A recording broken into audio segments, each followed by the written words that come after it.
परीक्षित ने अपने बेटा जन्मेजय को राज दिया और राज दे करके महाराज परीक्षित आज घर छोड़ करके चल दिए।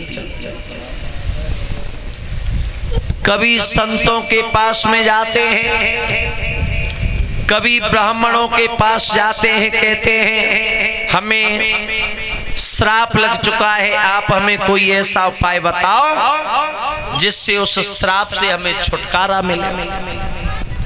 कोई तो कहता है कि आप गायों के सींग सोने से मड़वाओ, ब्राह्मणों को दान कर दो, श्राप से छुटकारा मिल जाएगा। और कोई कहता है कि आप 101 कुंवारी कन्याओं के विवाह करा दो, श्राप से छुटकारा मिल जाएगा। लेकिन शंका का ये समाधान नहीं हो पाया कि श्राप से छुटकारा मिले तो कैसे मिले। मेरे भैया इधर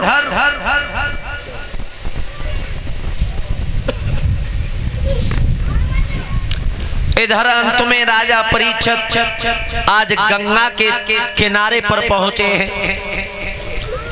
शुक्रताल जो मुजफ्फरनगर में पड़ता है, और गंगा के किनारे पर जाकर के बैठ जाते हैं। अब तो वहां अनेकों संत आने लगे, चमन, गौतम, वशिष्ठ, दुर्वासा। लेकिन निर्णय यह नहीं हो पाया कि राजा परीक्षित को श्राप से छुटकारा मिले तो कैसे मिले। तो वहीं पर महाराज व्यास जी का आगमन होता है। जैसे ही व्यास जी आए तो व्यास जी ने राजा परीक्षित को देखा और राजा परीक्षित ने व्यास को देखा।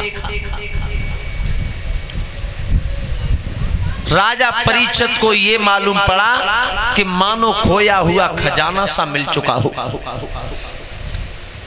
और एक बात का ध्यान रखना, अगर किसी इंसान के ऊपर कोई आपत्ति है, कोई मुसीबत है, और अगर उसे थोड़ा सा तिनके जैसा सहारा भी मिल जाए तो उसका मनोबल बढ़ जाता है।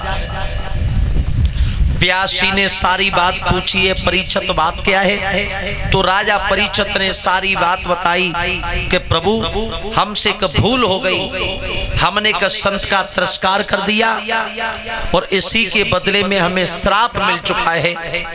अब आप ही बताओ हमें श्राप से छुटकारा मिले तो कैसे मिले। कहने लगे चिंता न करो,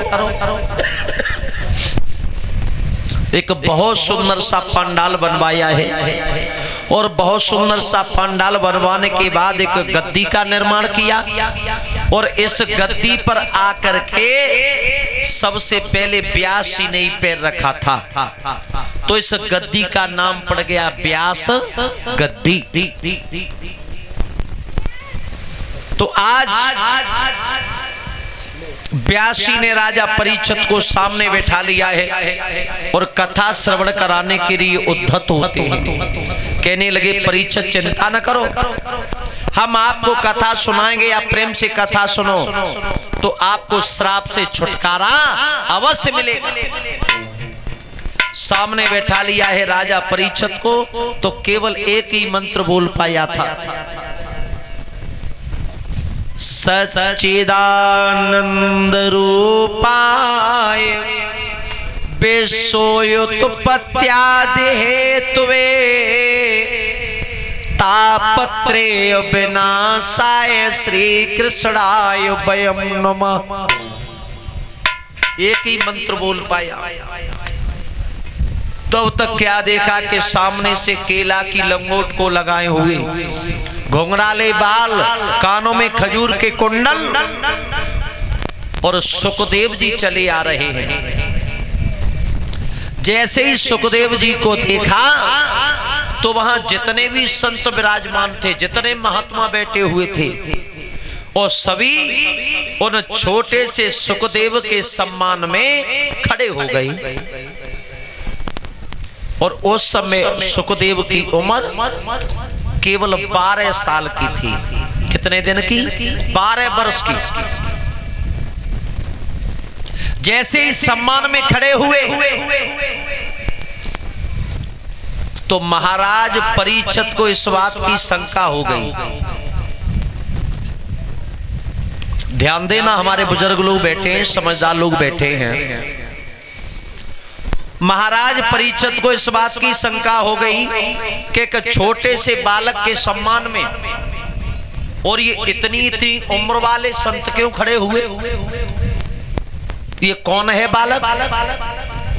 तो व्यास जी ने परीक्षित को समझाया कि परीक्षित, ये बालक कोई और नहीं है, ये हमारे ही पुत्र हैं जिनका नाम है सुखदेव। क्या बोले? हाँ। महाराज परीक्षित कहने लगे, प्रभु समझ में एक बात ना आई, सुखदेव अगर तुम्हारे बेटा हैं तो तुम अपने बेटा से उम्र में बहुत बड़े हो, है? लेकिन अपने बेटा के सम्मान में तुम क्यों खड़े हुए? और बताया तो ये जाता है कि वहां इतनी इतनी उम्र वाले संत बैठे हैं कि जिनके सामने ये चारों युग, सतयुग, त्रेता, द्वापर और कलयुग, चारों युग पता नहीं कितने बार निकल गए हो, पता नहीं कितने बार निकल गए हो। इतनी उम्र वाले संत खड़े हुए कहने लगे हैं, परीक्षित हमने प्रणाम किया है तो अपने पुत्र को प्रणाम नहीं किया, हमने प्रणाम किया है तो किसे प्रणाम किया है? एक ज्ञानी को। क्यों? धन वृद्धा, बल वृद्धा, आयु वृद्धा तथैव च। जो धन में बड़ा है वो कभी बड़ा नहीं है, जो बल में बड़ा है वो भी कभी बड़ा नहीं है, जो उम्र में बड़ा है वो भी बड़ा नहीं है। शास्त्र तो ये कहते हैं कि जो ज्ञान में बड़ा है वो सबसे श्रेष्ठ है, सबसे उत्तम है। और हमारा बेटा, हमारा पुत्र हमसे ज्ञान में बहुत बड़ा है, तो मैंने अपने पुत्र को प्रणाम नहीं किया, मैंने प्रणाम किया है तो एक ज्ञानी को प्रणाम किया है। और ये बात भी सत्य है लोगों, राजा देश से पूछते और विद्वान सर्वत्र पूछते। राजा की पूजा केवल अपने देश में हो सकती है, अपने यहाँ हो सकती है, लेकिन विद्वान की पूजा, एक ज्ञानी की पूजा तो विदेशों में भी हो सकती है। बोल गोविंद भगवान की। और महाराज अगर दुनिया में पूजा है तो किसकी पूजा है? एक गुण की, विचारों की, तुम्हारे ज्ञान की।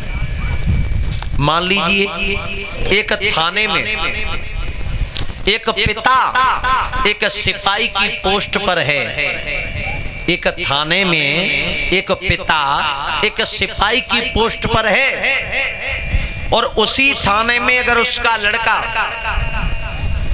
एसपी बन करके आएगा तो उस समय पिता को सलूट मारना पड़ेगा। क्यों? क्योंकि पूजा है तो किसकी पूजा है? जो ये बेज लगे हैं, उस समय सलूट मारना पड़ेगा। और फिर घरे आके खूब कान मलाई करो, है? तो महाराज दुनिया में अगर पूजा है तो गुण की पूजा है। तो मैंने प्रणाम किया है तो एक ज्ञानी को प्रणाम किया है, अपने पुत्र को प्रणाम नहीं किया। और जितना हम अपने पुत्र से उम्र में बड़े हैं उतना ही हमारा बेटा हमसे ज्ञान में बड़ा है। अब आप सुखदेव का आवाहन करो, चढ़ वंदन करो, वो तुम्हें जरूर कथा सुनाएंगे। और सुखदेव को तीनों कालों का ज्ञान है, भूतकाल, भविष्यकाल और वर्तमान काल। तो आज सुखदेव के पैर छुए हैं, चढ़ वंदन किया है। तो सुखदेव जी ने राजा परीक्षित को सामने बैठा लिया और सामने बैठा करके आज सुखदेव जी राजा परीक्षित को कैसे कथा सुनाएंगे। सबसे पहले सृष्टि के बारे में बताया कि इस दुनिया में कुछ नहीं था, केवल जल ही जल भरा हुआ था। तो सृष्टि की कैसे रचना हुई, ये बहुत सुंदर कथा आएगी। सभी लोग शाम की कथा में श्रवण करेंगे। और आज बहुत सुंदर कथा